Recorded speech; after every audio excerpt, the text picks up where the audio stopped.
Good evening.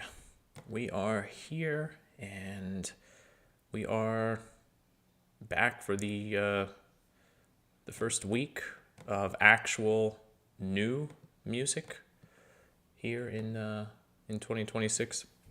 I'm trying to get everything set up here on the laptop, but yeah, basically as it stands, we are looking at 10 releases this week. Now, I've been doing a little bit of thinking of how I go about these music live streams, and I have retooled things a little bit. I think from now on, I mean, obviously there will be exceptions to this, but I think from now on, I am not going to go so hard into trying to do as many releases as I can. I'm going to try to limit myself to about 10 per week. Now, obviously, there are going to be some weeks where there are more.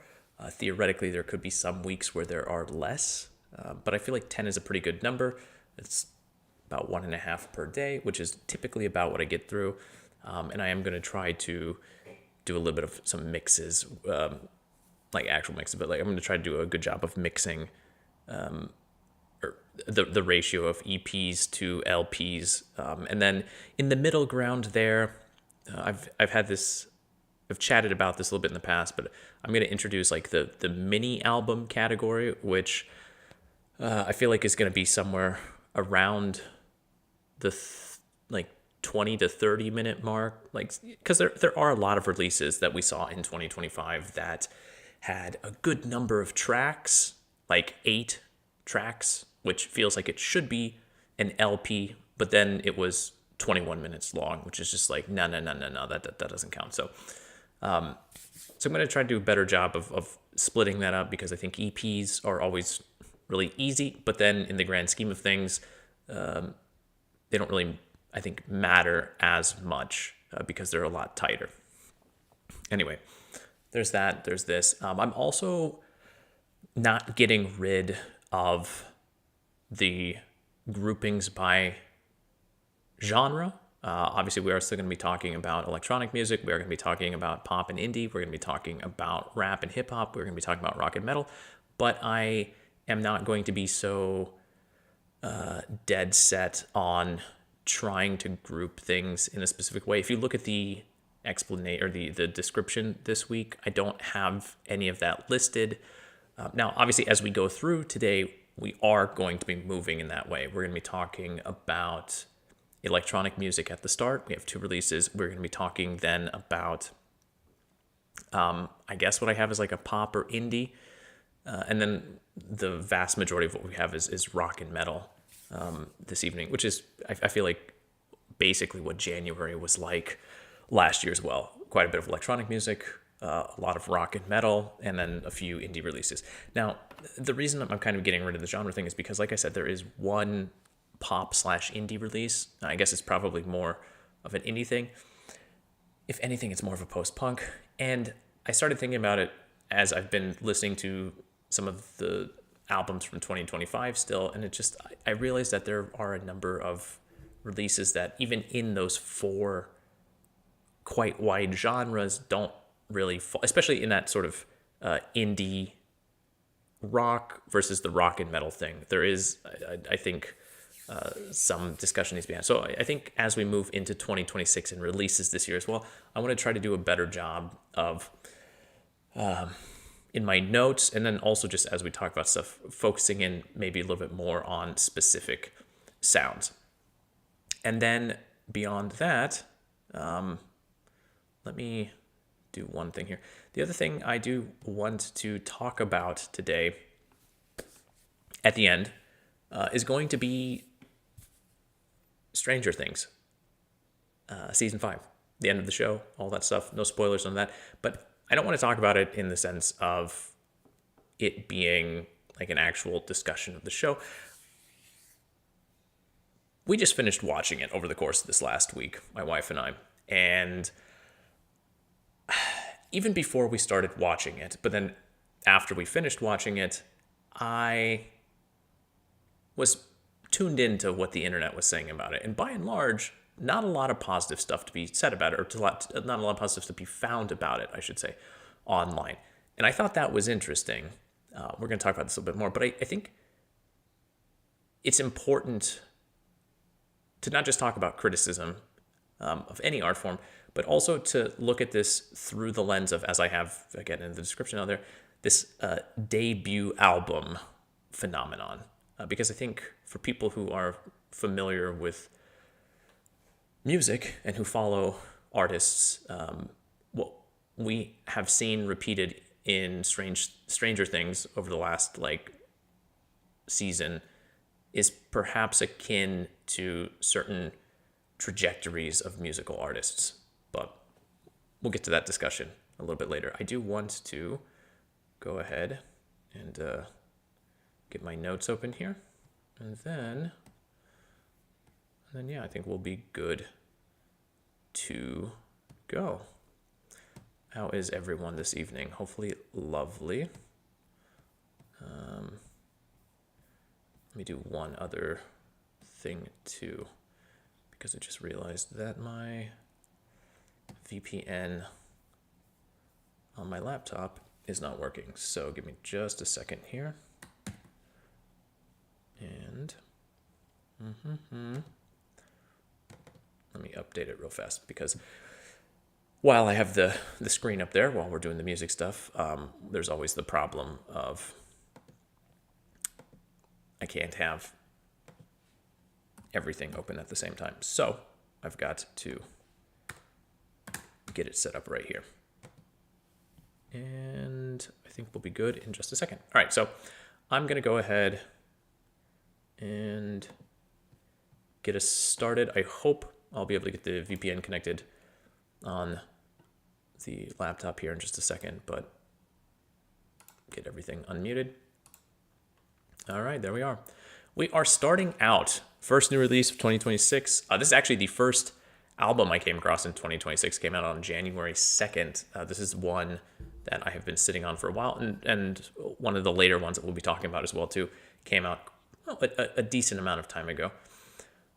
But yeah, what we have is a compilation album from the welofi label. And this is the Outlaw VA compilation album. VA obviously standing for various artists. Now, granted, there are some artists on this release who are not Russian. There are some artists from Europe, from Mexico, I believe even from Australia.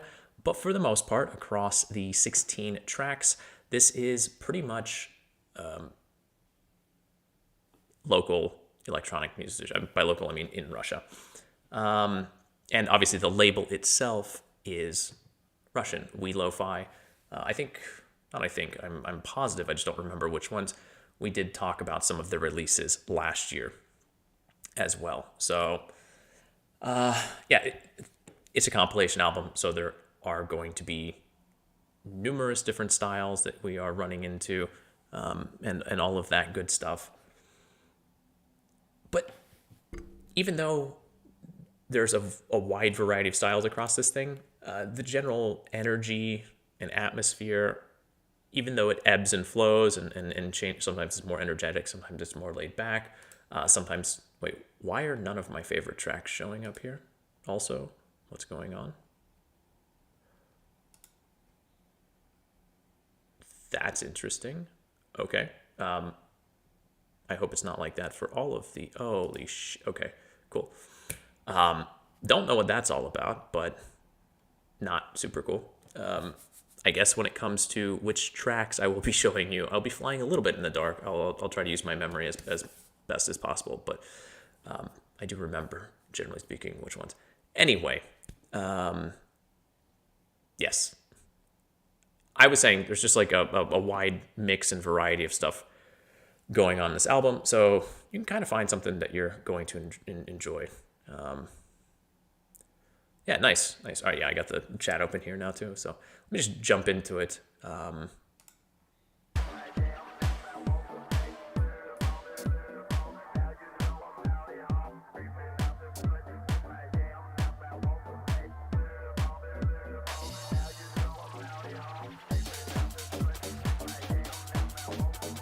So like I said, you got some that are a little bit more energetic. I'm really gonna have to pull from my memory on this one. Let me actually.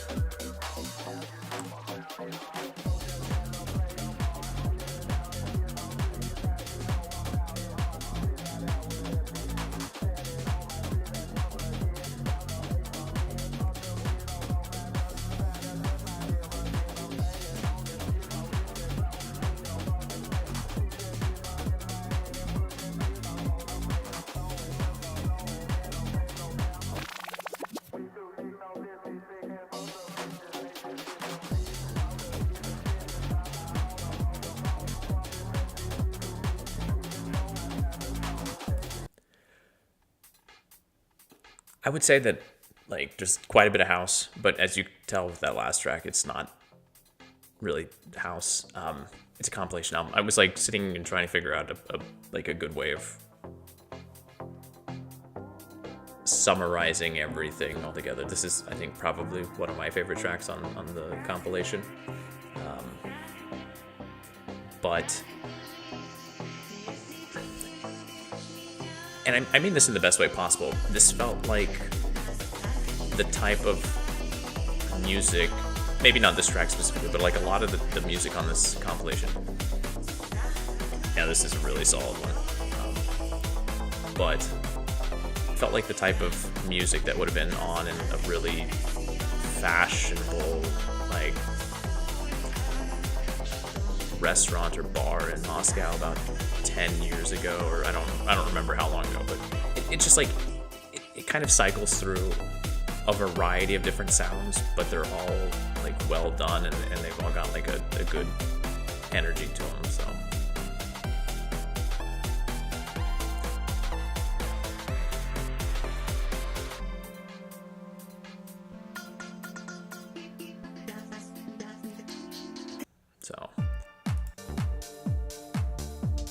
So yeah, right, like a little bit more laid back as well.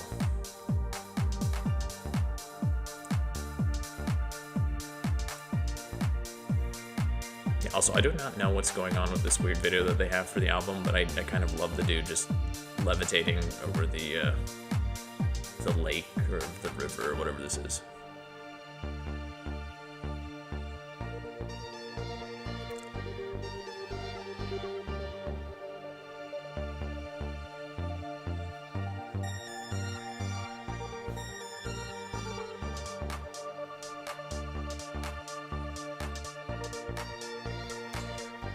So yeah, I mean, obviously, as it's a compilation album, as there are a lot of different sounds, and obviously 16 different artists realistically across the whole thing, it's electronic music. But if it's the type of thing that you are interested, like if you do listen to electronic music from time to time, then you might not enjoy every single track, but there are some really good tracks on this album, or this compilation, I should say. And yeah, I don't know, give it a listen, pick out the ones that you enjoy most of all, and go for there. Go from there. Well, I guess yeah, the first one really starts out with a kind of very spacious and laid back as well too. It has a lot of the welofi type of energy, right?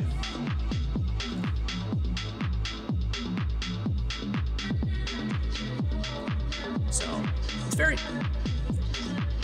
a lot of dreaminess, I suppose you could say, too, across the runtime. So, but yeah, anyway, as I said, there's a lot going on here, a lot of stuff to check out, a lot of stuff to dig into and discover. So yeah, that's the compilation album Outlaw VA. Obviously compilations, various artists, but they are all on the welofi record label. And yeah, moving on we have the other sort of electronic release here, and that is Chaos Simpaty by Munekata Project, I think is how that's Munekata Project. This is, I mean, it's definitely more IDM than anything else, but it is folktronica in the sense that it's that electronic music, but the artist was just like, but what if we just put a bunch of sort of ethnic and unusual, like kind of more traditional instruments on top of all of this? And so there are times on this release where it does feel like, I guess I would call this a mini album, right? It's 7 tracks long, but it's only 26 minutes. So on this mini, where it kind of feels like it's going for that weird like psych adjacent folk or oriental sound with not the sitars, but I mean, I'll just play a little bit here. You kind of get what I'm saying then. But then there are other times where it leans more into the spaciousness and the otherworldly, more electronic sound that IDM a lot of times goes in for.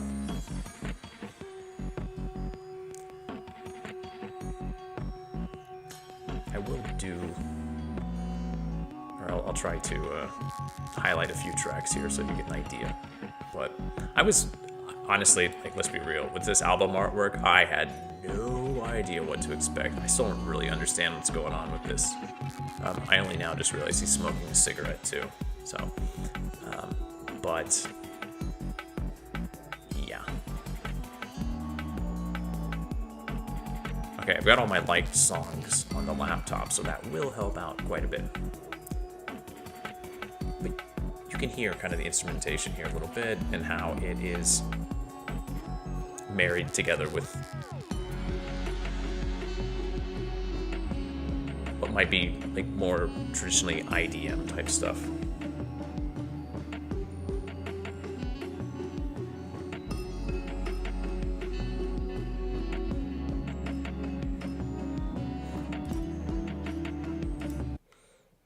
I'm gonna jump into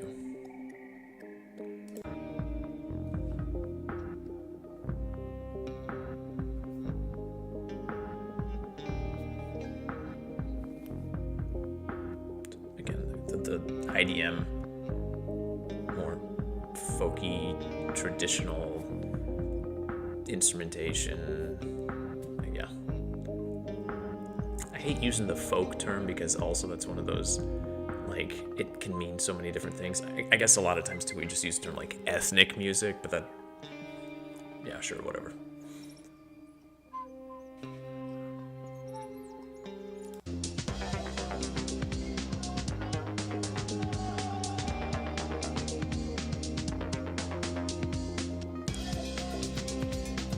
I think this is a really good example of what I'm trying to get across though, right? Like, very much that oddball IDM electronic music with the weird vocals in the background, the very much like, I guess, live percussion and other instruments that are dancing around kind of back in the back there.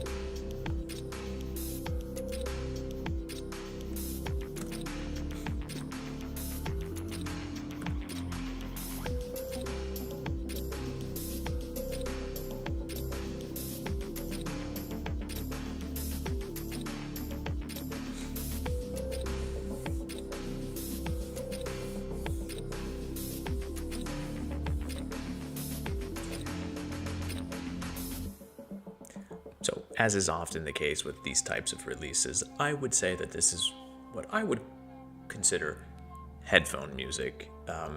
You could listen to it from speakers.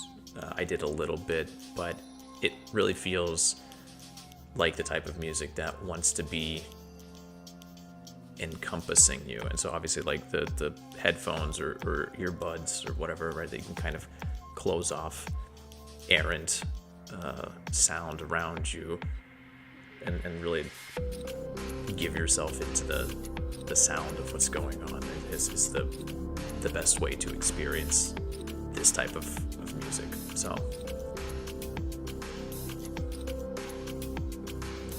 yeah, really interesting release. It is one that I kind of do, like, just listening to it now, I do want to kind of go back and I guess swim around in it again. But that is the Chaos Simpaty from Munekata project. Just gonzo artwork too, so hats off to that. I always love this type of stuff. But yeah, I guess I would consider this a mini album. So longer than an EP, but 7 tracks at 26 minutes long. That's just not punching up into the LP category. So we gotta, in the era of shorter albums due to TikTok and streaming services, we gotta kind of come up with a new one. So minis is what we get. Oh yeah, Brett. Yeah, that's actually, I didn't even think about that for a second, but you're absolutely right. Yeah, the actual use of stereo it feels like it's something that was invented so long ago, but in the modern era, when it comes to music production, I feel like a lot of people just assume people are going to be listening to it on the tinny speakers of a phone or a tablet. So yeah, the actual mixing is well done there. Okay, we are moving on to an actual EP by the group or the project dosvidошь, and this is Патологическая, неизбежность, the EP here. Now, this is out of Saratov. This is a post-punk project, and I'm putting it in the kind of like pop and indie group. I kind of want to separate this out from the rock and metal a little bit, because it feels, when I was listening to this and listening to the vocals, if you're familiar with the sort of indie oddball darling, some people hate him, Shushu, right? Xiu, Shushu. The sort of emotional acrobats that, I cannot remember the lead singer of Shushu's name. Hold up. What is his name? Jamie Stewart, of course, yes. Like the lead singer here kind of feels like he's got a lot of the same emotional acrobatics going on in the vocals. And honestly, when I was listening to this EP multiple times, because it's like 15 minutes long, right? There's another vocalist I cannot quite put my finger on. I feel like it's a really famous one too, but yeah.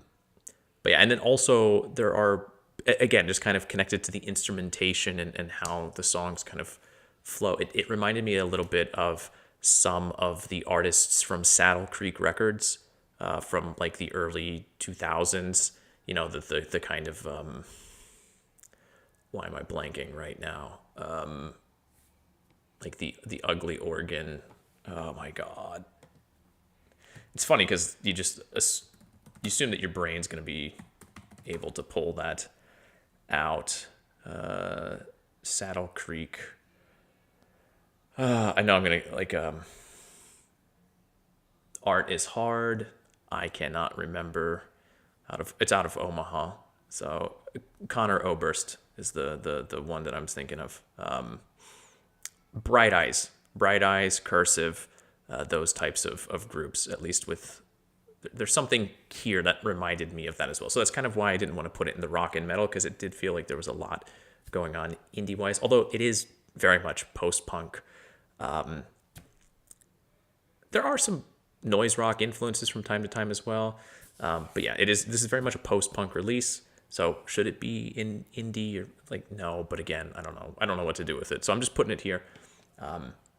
It's got a very distinct sound. It's kind of cold. It's kind of angry, very dramatic, but also quite intimate at the same time. So let me quick check my notes here. And we're going to go with, I think this one first, track 4. Yeah, this feels like something off of a Bright Eyes or a Cursive album from 20 years ago, which I love.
this is the track that reminded me of like some other vocalist I just cannot put my finger on.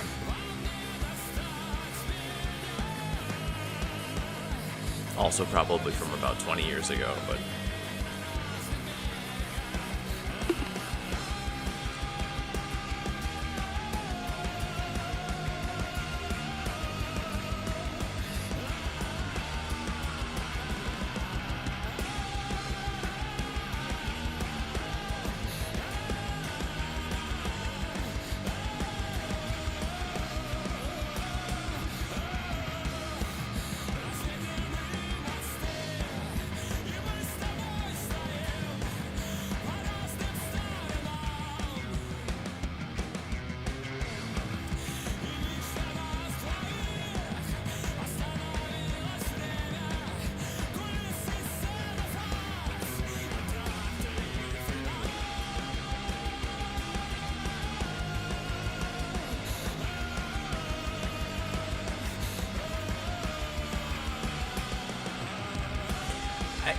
I mean, I can see the System of a Down. I can see the Surge.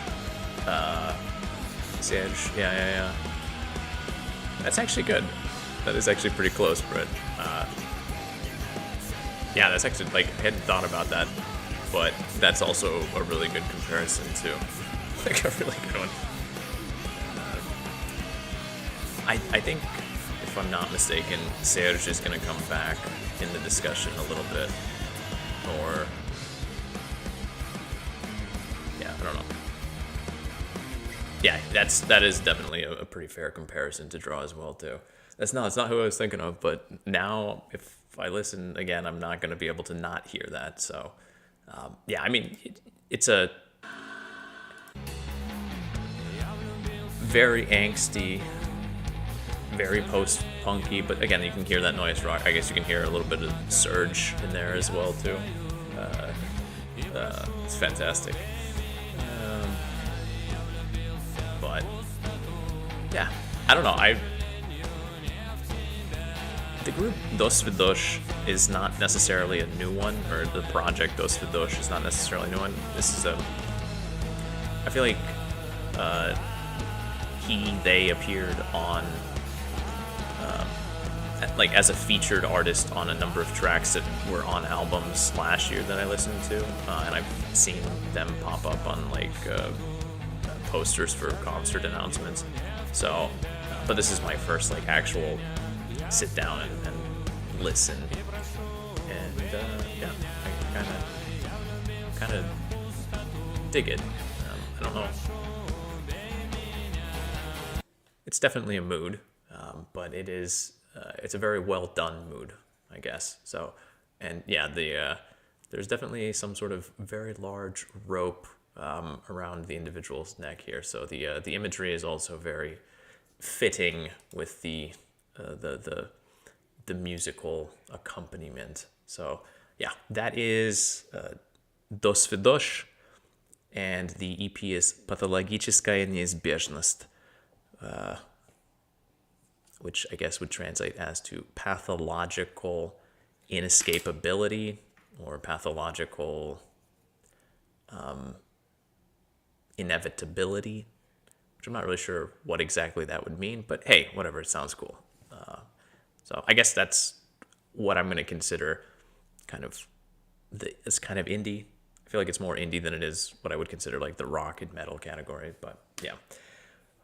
Speaking of, we're going to move on to the rock and metal category. And I love this album artwork. It's fantastic. Makes me want to have a drink and eat some sala and then have some zakuski to follow it up. But yes, this is the EP Vtoroi.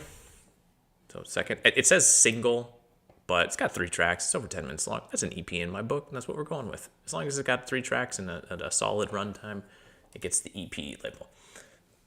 The group here is Proletárka, and this is synth punk, which is kind of just like punkish music with more synths in it, and obviously it's Russia. Where would we be without a heavy dose of post-punk kind of especially in the rhythm section. You'll notice that. But yeah, it kind of feels like some music that's sort of designed for a little bit of an agitated house party where you might be consuming the beverages and enjoying a table that's laid out a little bit like this.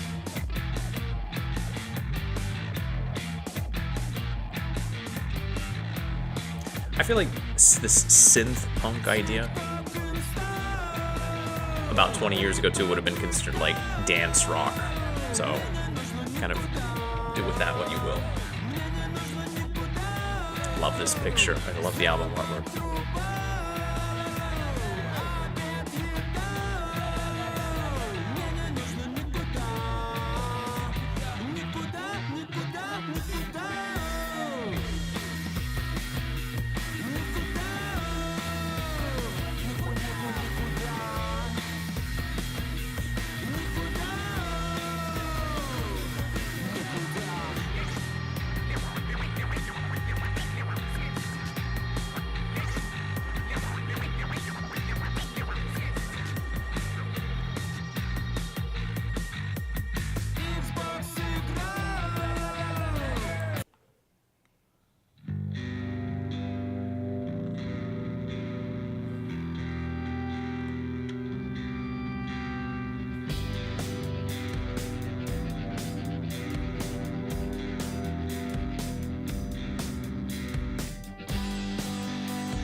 Фонтаны шоколада, живая обезьяна, крабы антрикот, из фейхуа компот, большие лимузины и гигантский торт, речь на бумаге, резво пляшут дяди.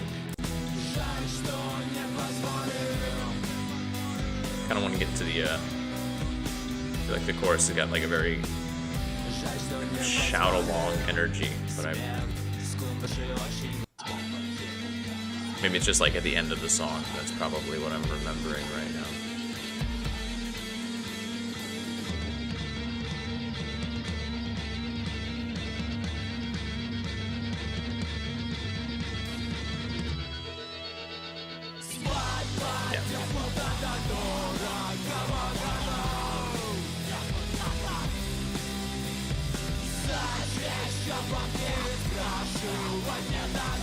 It's got a lot of like drunken karaoke energy, which, you know, that's all good.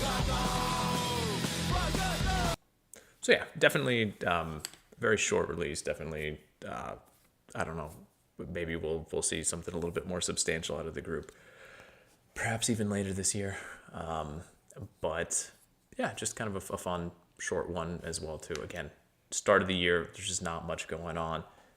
So it's, I guess, also a good time to release stuff if you want people to maybe pay attention, because there's not too much else to distract them from it. Anyway, that is the EP, as I'm going to call it, Второй, and the group is Prolетарка. One more view of that. Okay, now up next, we actually have, this is a group that we talked about in March of last year, and they had their EP then called Dog Days, and now they are releasing Собачьи дни, which is Dog Days in Russian, so Собачьи дни 2, or 2, Dog Days 2, so it's effectively a follow-up to last year's in its own way. This is the group Шампур, and anyway, last year when I talked about their EP, I kind of described it as shoegaze with electronic elements, which is basically what it was. There's not that many electronic elements. And yeah, I feel like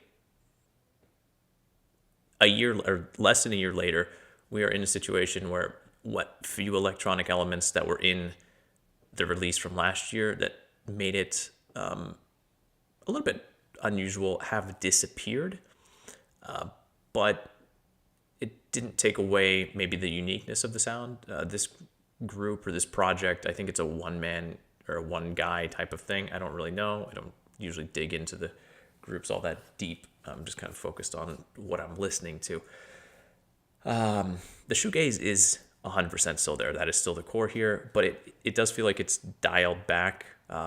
It's not maybe as fuzzy. There's a lot more focus on the male-female duo vocal thing going on. And I would say like there's even more of, I guess, what would probably be considered a slowcore type sound. I actually have to check my, so. But yeah, anyway, compared to what they put out last year, because I did go back and listen to their Dog Days EP from last year, and yes, this is definitely a more developed sound. It feels more structured, and it does feel like they are experimenting a little bit more. So they're moving forward, and the project is developing. So yeah, I don't know. It's a step forward, and there's some good stuff happening here. And since I don't know, since we saw him in March of 2025, I guess it's see him again now. Yeah, I really like the back and forth with the vocals here.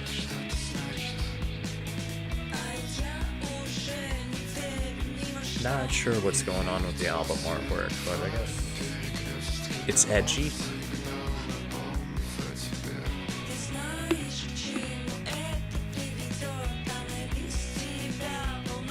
Like, it's not as shoegazy here, right? It's a lot more of that kind of 90s alt-rock energy here, specifically.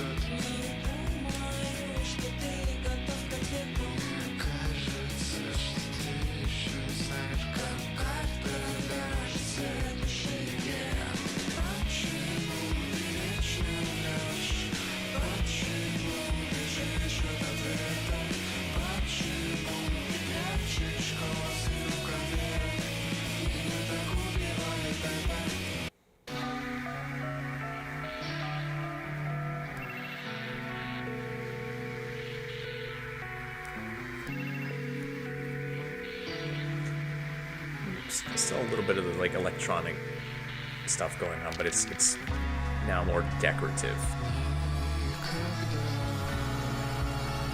Yeah, this is one of the tracks too that really was like, I feel like we been listening to some slowcore, and I feel like slowcore is one of those things that probably wasn't actually like a serious genre thing until the internet, but what do I know?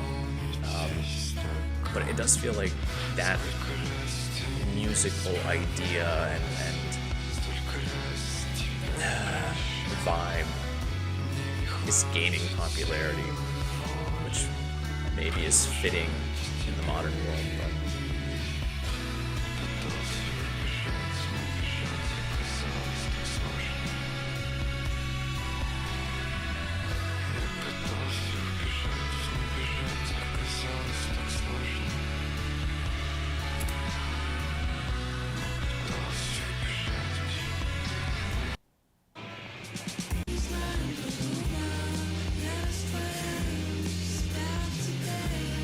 so, I mean, again, just in comparison to the Dog Days from last year, the vocals here are so much more front and center,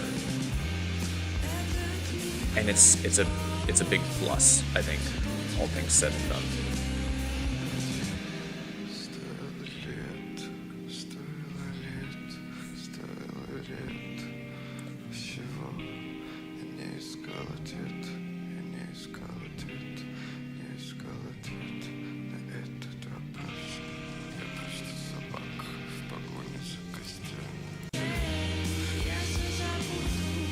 But you can hear that guitar kind of fuzzing around in the background. The shoegaze did not go anywhere. It just has changed. It's morphed a little bit.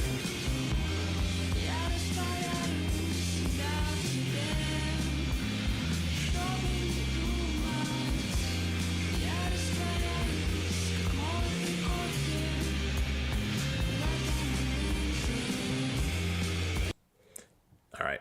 So yeah, I mean, it's a nice little EP. Like I said, it's a nice follow up, an evolution on the sound that I guess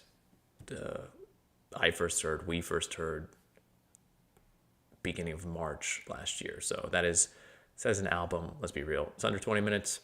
I don't care. It's an EP. It's what we're going with. So that is the EP Собачьи, 2, and the artist, the group is Шампур, is how you would say that. It's the little thing that you put like meat. It's a little stick you put meat on to put it over the grill, like for shashlik, which is like kebabs. Doesn't matter. Shāmpūr is what it is. Okay, now we're getting into slowly getting into kind of heavier stuff, I guess. Now we have the EP Spящие by the group Tryst. Now the group describes their sound as psychedelic emo grunge gaze. So it's psychedelic music, emo music, grunge music, and shoegaze music, which is the thing.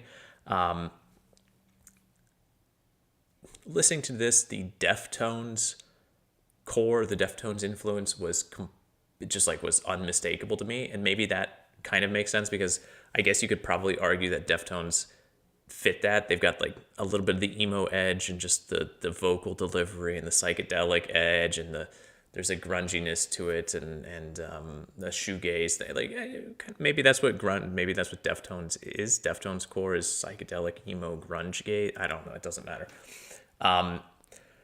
This is the side project of two members of a hardcore punk kind of group, Stuff. I featured one of their EPs in the second half of 2025.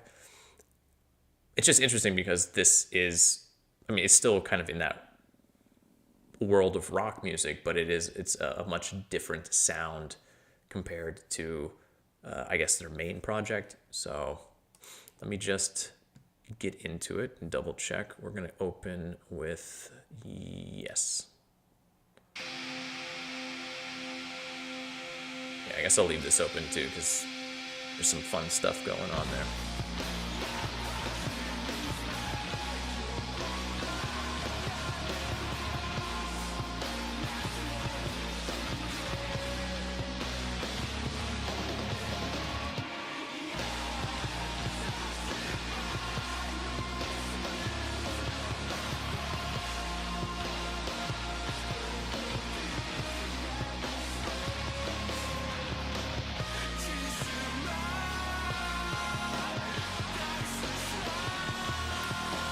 You can hear the Deftones here, right?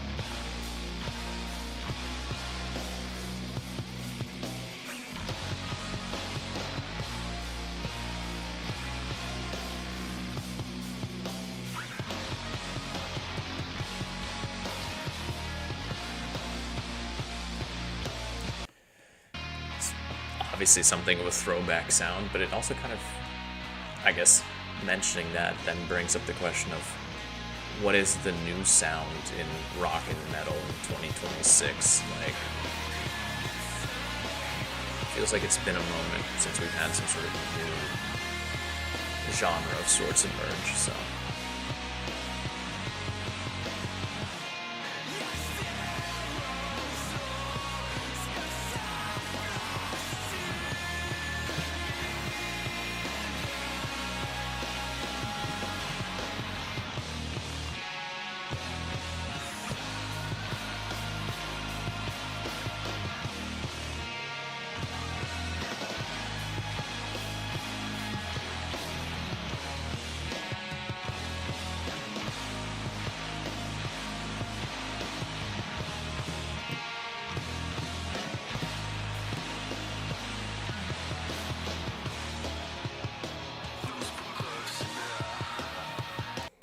So I'm gonna leave it there. I think it's just from those a little bit of those two tracks right there. I think it's pretty clear what the overall sound is. Now, I would say that there are some weaker tracks on this release as well, but it does kind of roll like that through the majority. It is also maybe a little bit more inventive, or a little bit more, or a little less perhaps by the books with that sound in the later half. But yeah, I feel like this is, as far as I understand, the debut EP with this project. Yeah. So it will be interesting to see if this remains as a side project, if these guys continue to try to develop it, what ends up happening, because like I said, they are also basically, I don't know how many members are in stuff, but I mean, it's a hardcore punk band, like there can't be that many. So if two of them are in this project, yeah. But yeah, I mean, I like what I hear here, and hopefully there's more to come. Hopefully it's not a one-off, but yeah, that is the group Tryst, and the EP is Spyashi, or sleeping, multiple people sleeping type of thing. Anyway, it doesn't matter. We move on to, again, single. I'm calling this is an EP. This is what it feels like. This is the EP 10, or Shadow, by the group the Bojarski, out of Tula. Just classic, fast, hardcore punk. It's got the perfect kind of balance of aggression, melodicism, and groove. Yeah, I don't know. This thing's got some drive. I gotta pull up I guess I liked every single track. It doesn't really matter. If you like the sound, you like the sound. If not, then it's not. It's a classic sound, right? They're not reinventing the wheel.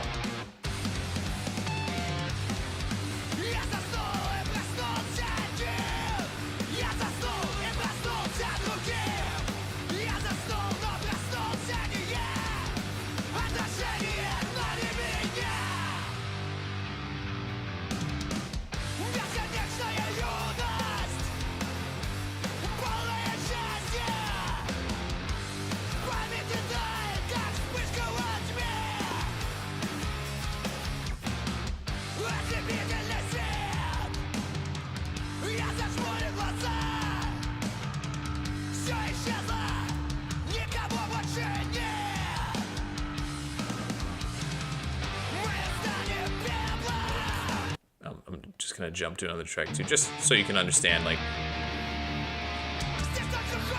there's only 3 tracks, but it's this energy the whole time. And I mean, like I said, either it's your thing, and then it's only 3 tracks. You probably would appreciate a full length a little bit more, but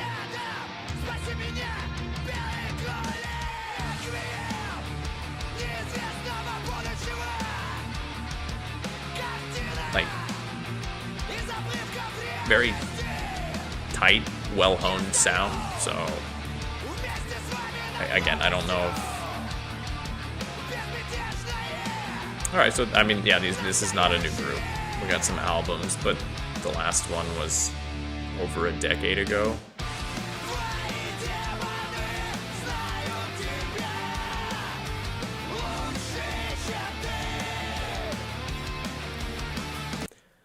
Like I said, you get the sound. It's very clear. Either for you, it's not for you. But if it is for you, it is very well done, I think. And yeah, very short, very easy to get through this. And if you like it, it's going to move by very quickly. So that is the EP, the release there, Tень. And the group is the Bojarski, out of Tula here. Moving on, getting into the final 3.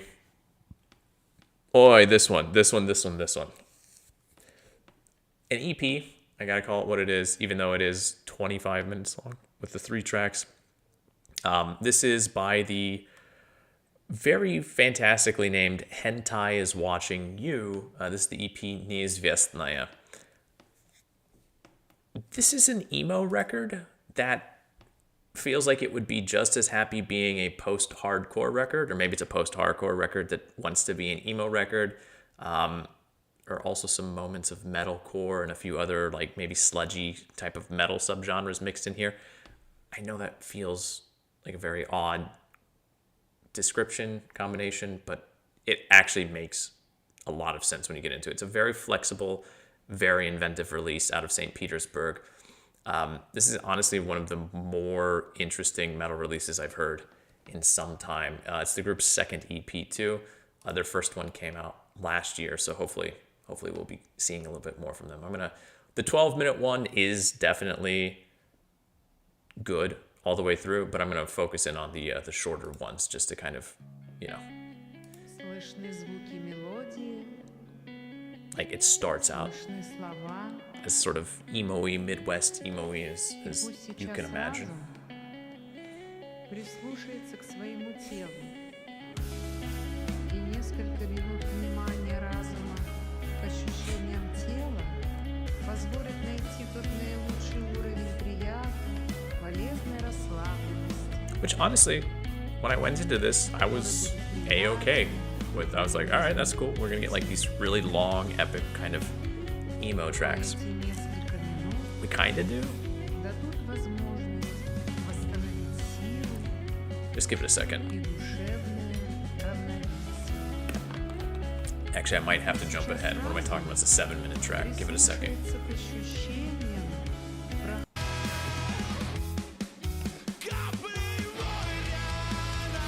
So we're still in the more like kind of... It still feels very emo.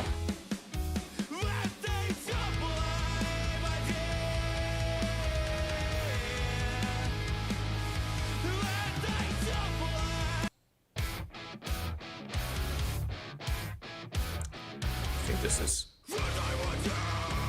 right, yeah. We've shifted.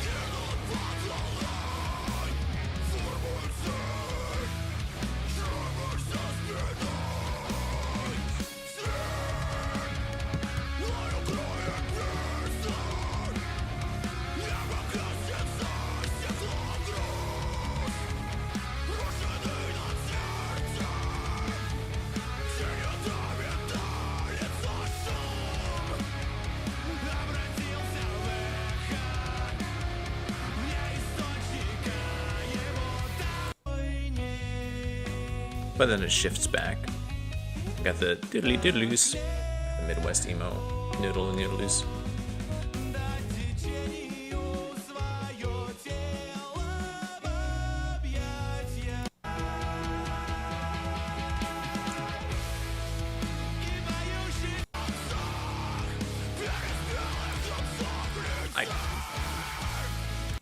You kind of get this, right? We got this back and forth, but like it works really good. It's like it's a nice balance because, again, assuming you are down with that kind of emo sound and you're also okay with that more aggressive post-hardcore sound.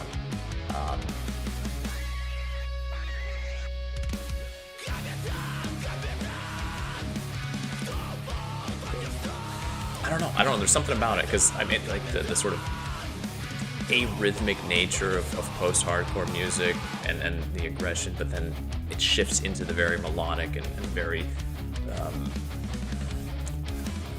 not aggressive, but the sort of more dialed back emo. It's a very nice back and forth that they have going on here.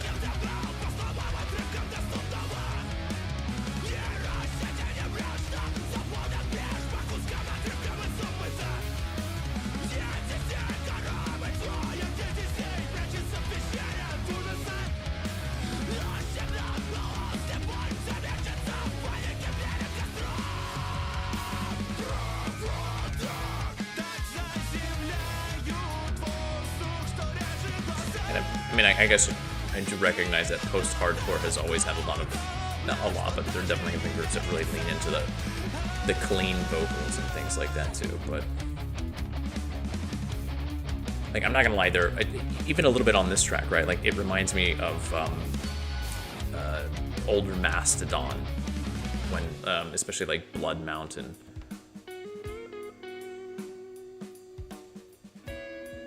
So I think we'll end with this nice little jazzy breakdown. This is, again, just comes out of nowhere. It's not even chaotic, because it's done in such a way that it feels very, like, the shifts feel natural as those shifts can feel. And like I said, it's maybe it's been done before. It's probably been done before. I'm hearing this pairing for the first time.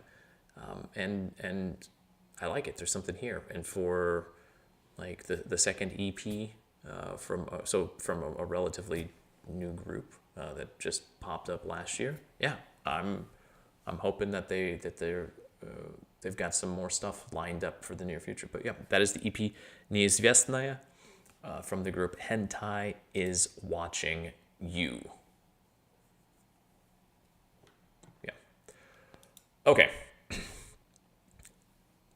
This also came out pretty early, I want to say. Yeah, January 7th. This was one that, this one and then the opening compilation album were the first two that kind of popped up for me. But yeah, last year, honestly, 2025 started out with a very,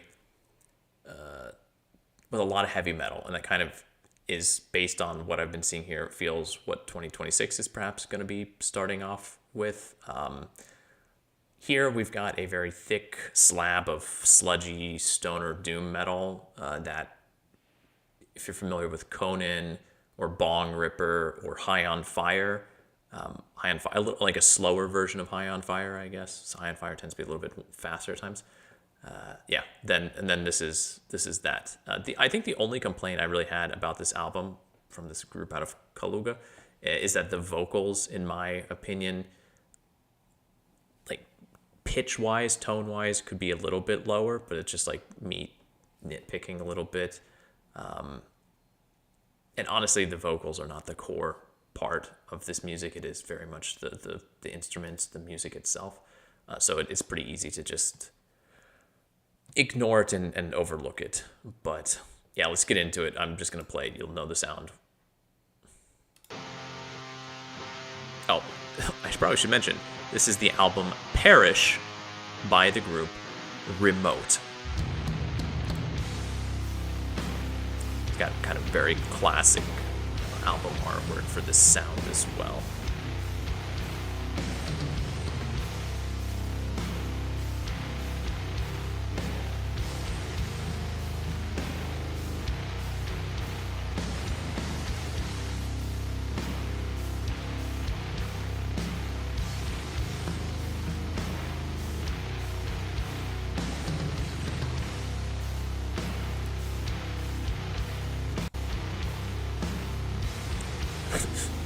If it feels like we didn't skip ahead, it's because that's what this music does. It moves very slowly.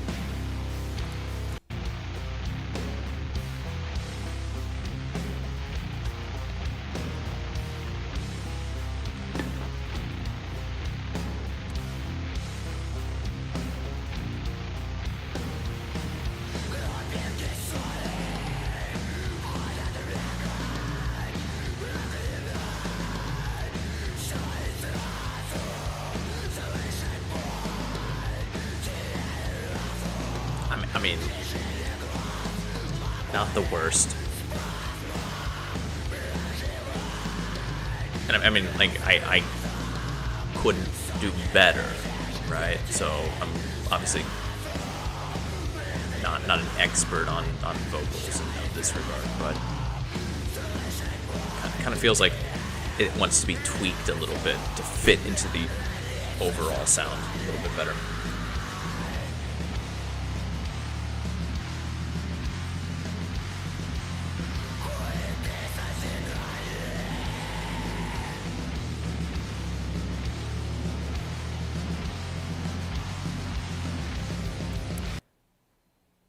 Jump into one of the shorter tracks.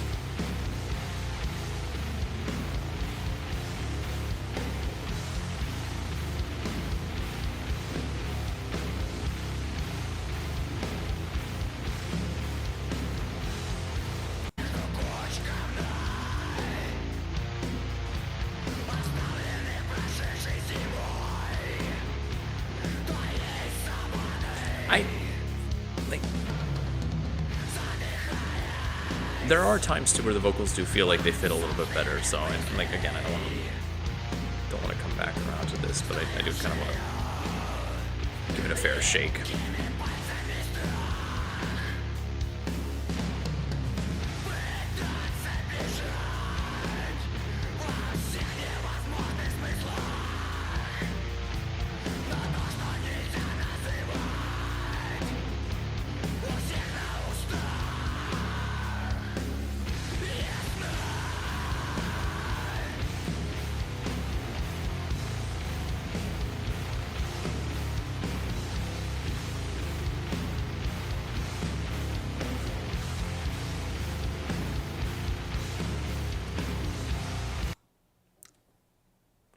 We'll cut it there. I think it's pretty clear what the sound is.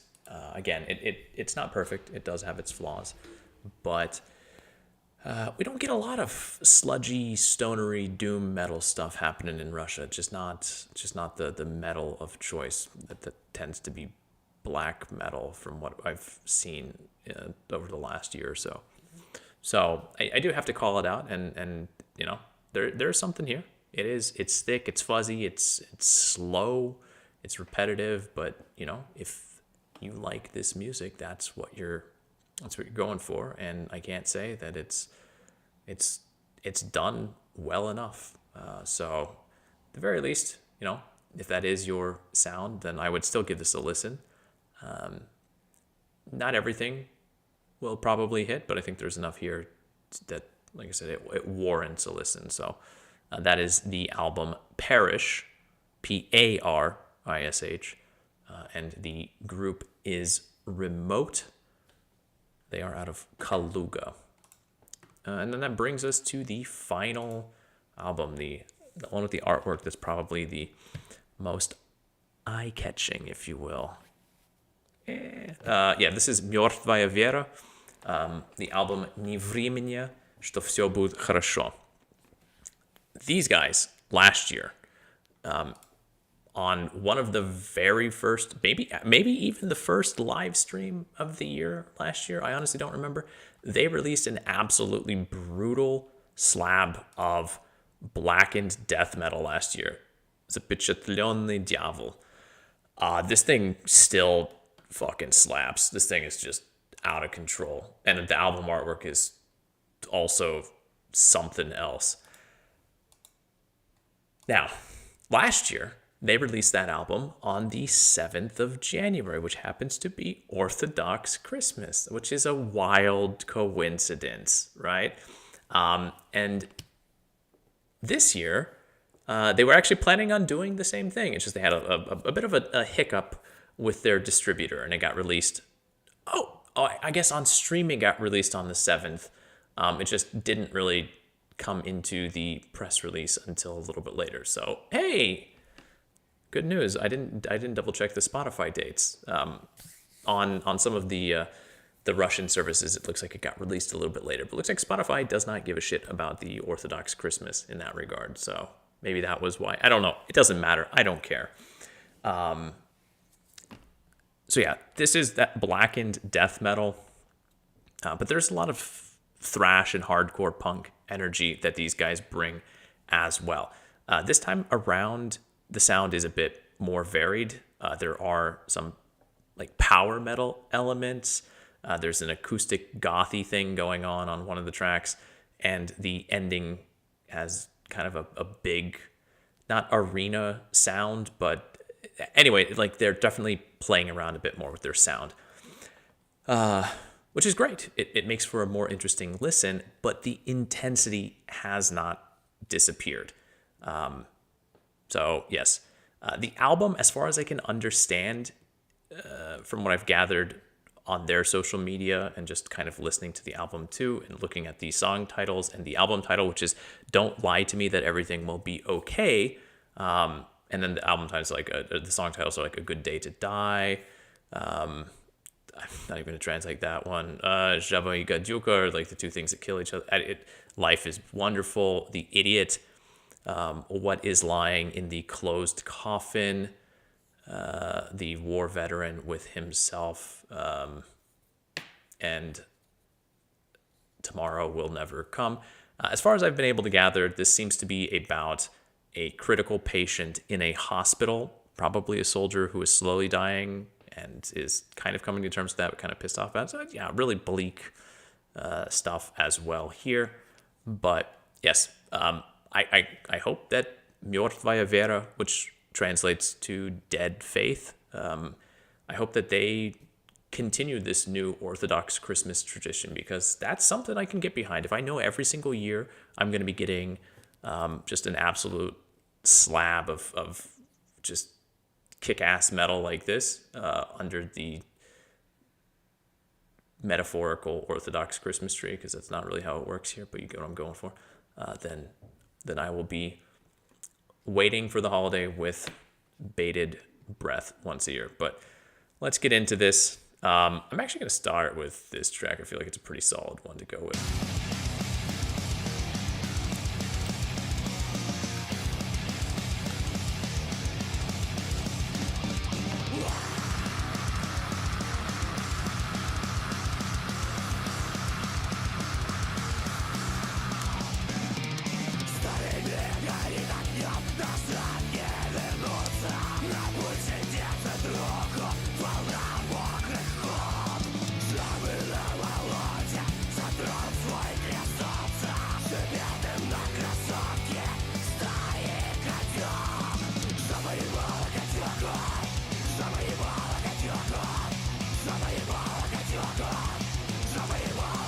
I mean, if you know Russian, then kind of pretty solid lyrics.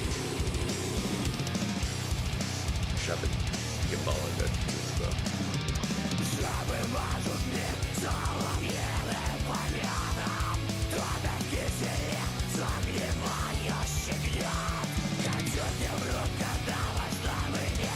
I want to get to the power metal elements here too, though, right? Like, this seems pretty straightforward.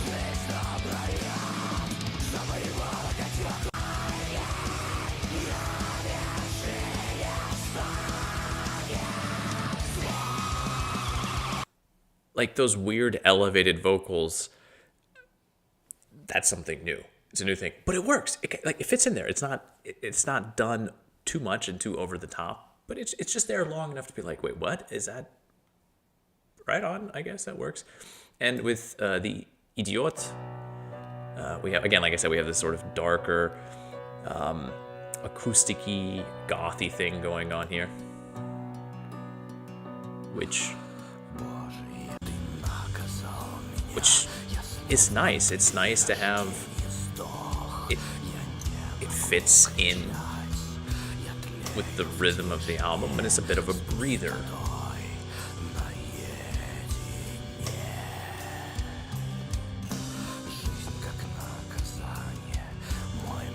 But then it obviously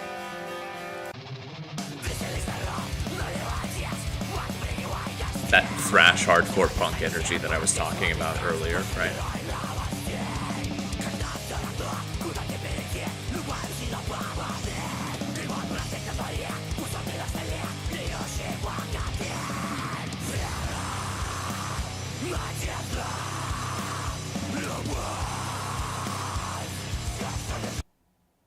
And just again, I want to highlight the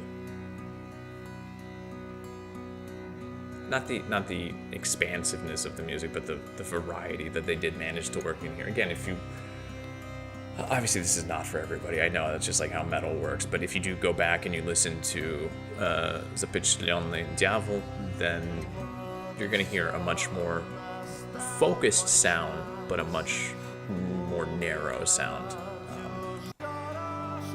And like here as this ender, and again, like if we go with this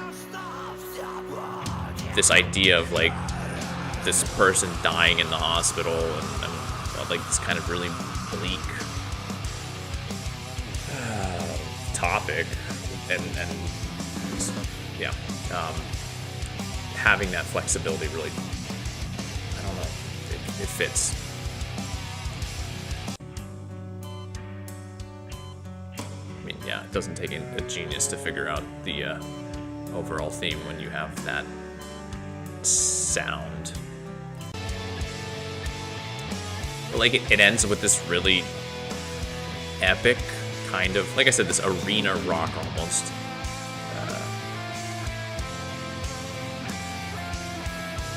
So even though it is very much this like black and death metal, it's got this thrash and hardcore punk elements in it, the group has managed to mix in enough other stuff from just like across the rock and metal genre or the spectrum that it doesn't get predictable.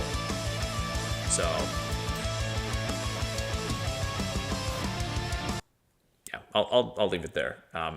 Again, right, it is still a very aggressive type of album and whatnot, but it definitely is an expansion of the sound, and it is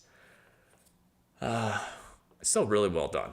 So that is the group МёРТВАЯ ВЕРА, and the album is неизвестное, что все будет хорошо. And I guess I'm going with my kind of top of the week. I don't know. Is it an album? Is it a mini album? It's less than half an hour long. I don't know. I gotta come up with like hard and fast rules, but that's my top, the release of the week or whatever. So that's what we're going with. We're back. Oh, now I'm on the smaller screen, so I gotta readjust myself. Okay, so yeah, that's all that. I do want to talk a little bit now about Stranger Things season 5 and the end of it, and everything that comes with it. And I'm not gonna like go into some huge big discussion about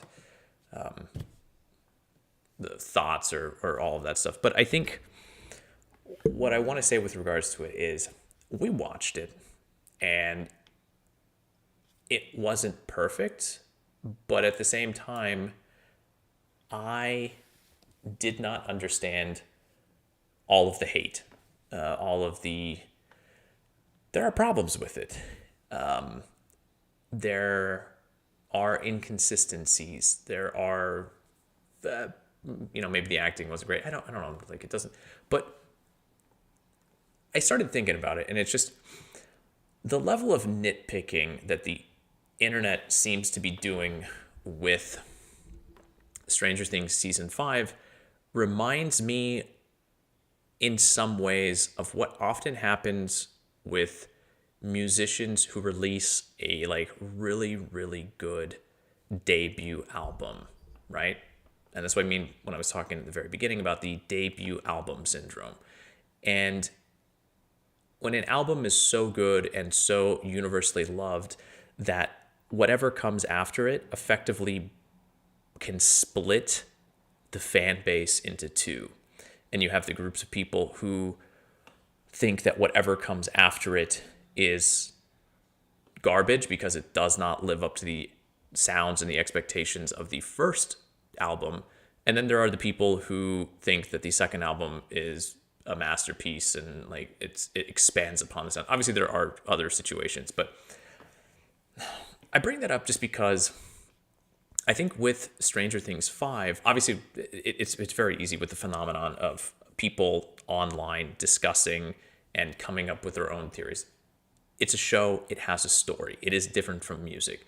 But I think that there are enough similarities between fans who, when a new album comes out, they expect to get the thing that they already got before. But the reason that is impossible, it is always impossible, is because regardless of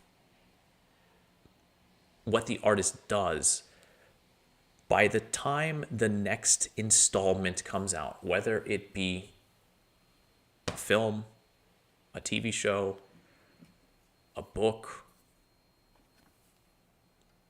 okay, there's a sound in the background, or an album, the consumer, the individual who is taking in that experience, hopefully will have grown and changed. And part of that growth and change is in the form of the original piece of entertainment that they have taken in. And I think to use music as an example, right? I don't know how many times in my life this has happened to me, but I can think of one very specific one when I was in high school. And that was when I was in high school, Slipknot's self-titled album came out. And I remember when I got into that thing, I just, like, it sucked me up. That was like such an album. It was such a rush. It was so intense. It was so raw. And when it became clear that they were going back into the studio, everyone was hype. Everyone was so psyched for what was going to come next. And Iowa came out, right? And in 2025, 2026, right? In the modern day, if you listen to metal, everyone recognizes Iowa as a masterpiece effectively, especially in what Slipknot was doing. Most people would list it as their best album ever. When it came out, it's not that I didn't like it, but I was kind of disappointed. I didn't get it. It didn't fit with my expectations of what their sound was supposed to be. It had changed, and I wasn't at that time willing to change in that direction. It went away from whatever that new metal-y sound that they had on their self-titled was into something that was more death metal-y and you know, there were more blast beats and there was more thrash elements. It was faster and more aggressive, and I enjoyed it. There were tracks on it. I still listened to it, but it didn't click with me in the same way.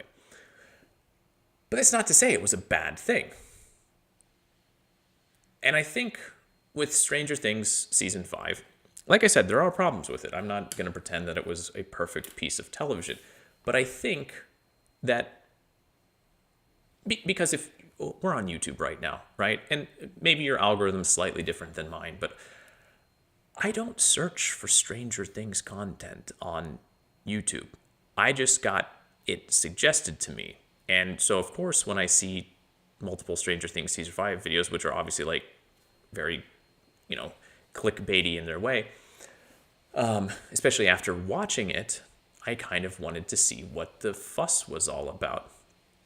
And it kind of feels like this situation, some of the complaints are valid, but it feels like a lot of what is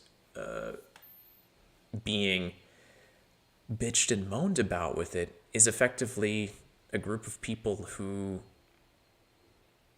fell in love with that debut album, the first season or the second season or whatever, and then weren't ready to go with it in another direction. And I think the thing for me, this is specifically with the storytelling part, right? Because this is connected to Russia. I'm going to get into that in just a second too.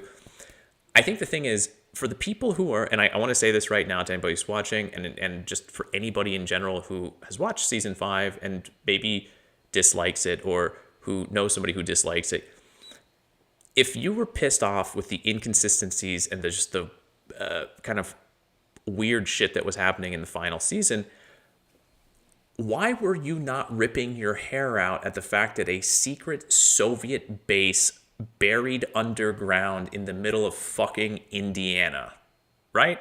Like, can we, and the fact that they took Hopper from Indiana and flew him all the way to goddamn Kamchatka, where he killed a Demogorgon in season 4 with a sword. Like the inconsistencies aren't, and the just like insanity stuff was not a product of season 5.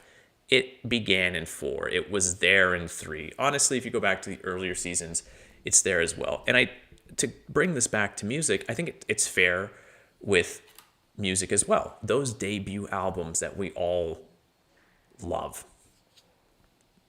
No masterpiece is perfect. There are always going to be flaws and weak spots, and even the albums where there's not a single skippable song, we all have tracks that we don't enjoy as much as others. So, yeah, I don't know. I mean, obviously, in the internet, criticism is far and wide. I engage in it as well, right? But I also think it's important to keep in mind that criticism should be criticism of, like, specifically pointing out certain things and not going so far down the rabbit hole of just I didn't like this because it did not meet my expectations. And I feel like that's what most criticism these days is.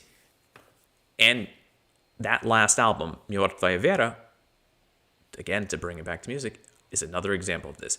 Their sound from the first album to the second album changed. And when I listened to that album, I remember the impression I had last year listening to their album from 2025. And when I started playing Неизвестное, I didn't get hit with the same sound. It wasn't what I was expecting. But that was okay. I just went with it. And yeah, while that album is not perfect, the first album was not perfect either. But on the whole, I enjoyed it. Right? And I think that's like, I don't know.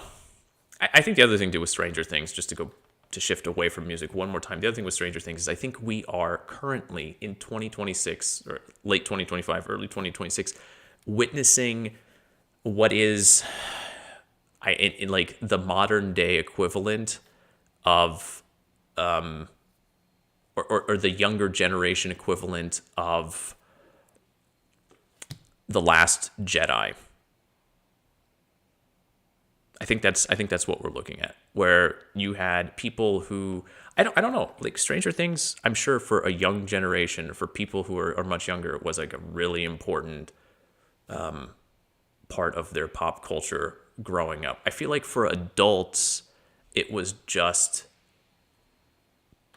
nostalgia bait. Like I'm not old enough to remember the 80s in that same way. So I look at that as like nostalgia baiting my memories of 80s movies in particular. If anything, it's nostalgia bait for Gen Xers, right? But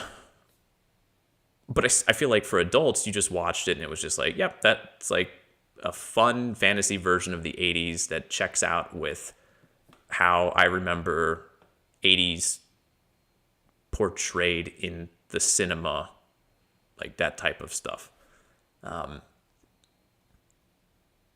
So anyway, I guess the adults had a different relationship to the series, but I feel like for a younger crowd, it was very much a big thing. And then they probably did spend a lot of time online analyzing it and discussing it and going into the lore, like the FNAF people and everything like that. So I don't know. I don't think I guess the good news is, at least with TV and maybe even with film, is that we don't really have anything else like this that's on the horizon, as far as I know, that could theoretically cause such a unwarranted backlash, I would say. But I mean, Brett, I know you finished watching it. Did anybody else finish watching it? Anyone have, like, anybody hate it, love it, just it was fine? Like, is the criticism warranted, or is it one of those things where, like I said, it just kind of, you got to take it in stride and recognize that it is not perhaps the ideal final product, but it's what we get, and it's not horrible. But at the same time, none of the seasons really were. Maybe the first season in its own way, but even then, if you look at it critically with a clear head, there are also problems there as well. I don't know. This, again, isn't directly connected to music. I'm tying it to, just because I do think that this is also something that we see many times. And yeah, I mean, right on. I would agree with you. I'm always just curious to see what people are bitching and moaning about. Because again, sometimes it does feel warranted, and other times it does feel less warranted. And I'm more interested in the situations when I don't think the criticism is as warranted, because I do think that, obviously, that's the other thing with the internet too. there's that bandwagon effect where when somebody starts shitting on something, it's like everyone wants to. It becomes a cultural punching bag, whether it deserves to be or not. And I kind of feel like that's also part of it as well. I can't think of the last time that this happened, but I mean, all things considered, if I had to choose an ending, a hotly anticipated ending of a television show in 2025 that I was just kind of lukewarm on, and I think that they did a kind of, that they could have done a better job, and it feels like it was maybe written by company executives or AI, I would probably say Squid Game. Just like to go back to Netflix. I feel like that was just a whatever type of ending that was, it did not resolve anything. It did not satisfactorily end a bunch of character arcs, but I don't really care. Like everyone, that's actually really, like everyone hating Nickelback. Exactly. So it's fun to hate Nickelback, but then as you get older and then you actually stop and you listen to Nickelback, you're like, it's fine. Would I choose to go and listen to it? No. But like, if you want to listen to it, that's okay. And if you're listening to it, I'll listen to it with you. Like, I guess that's, Nickelback is Stranger Things season 5, where it's not as bad as everyone makes it out to be, and it's okay. And there's actually some good stuff there. And if you want to enjoy it, then go for it. But yeah. Anyway, got to keep an open mind. It's always important. Criticism is good, but it's got to be founded and based on something. And it's difficult. It's difficult to kind of put those thoughts into words, and also to make sure that it does not go too far into like your own personal feelings about things. It's art. You gotta kind of be objective as much as possible, even though your own experience of art is subjective. Whatever. With music, it'll be interesting, and I am kind of like this week here with the first releases from 2026. Like I said, we got an album from an artist who I had listened to last year, and it'll be interesting to see if we have this coming up. I'm sure there will. I'm sure in 2026 there will be more releases from artists who I have heard in the past, who I really maybe enjoyed in the past, and who will probably be doing different things, new sounds. And I guess it's always good. You got to go in with an open mind. Feels like that's one of those things that it's important to remember at any age. I feel like you're more open-minded as you're younger, but I kind of feel like too, at times it kind of feels like the opposite's true. I don't know. Anyway, I'm gonna wrap it up. I guess everyone have a good evening, good afternoon, whatever time of the day it is where you are. I'll be back on Sunday to do the news roundup at 9 p.m. and then next Wednesday at 9 p.m. and then on a week from today at 10 p.m. Moscow time, I'll be back with some more albums. I'm assuming that the release schedule is going to start picking up. We are far enough away from the holidays now, but I actually don't know. And you know what? It's okay. If January is going to be kind of quiet and calm, that's A-okay with me. I actually have an album that somebody requested from last week. I don't remember, Zaggy Book or something like that. I had it pinned in Spotify, but I just forgot to go back and listen to it. So I will. I'll get on that for next week. But everyone, like I said, yeah. Take care of yourselves. I will see you when I see you. And until then, пока-пока.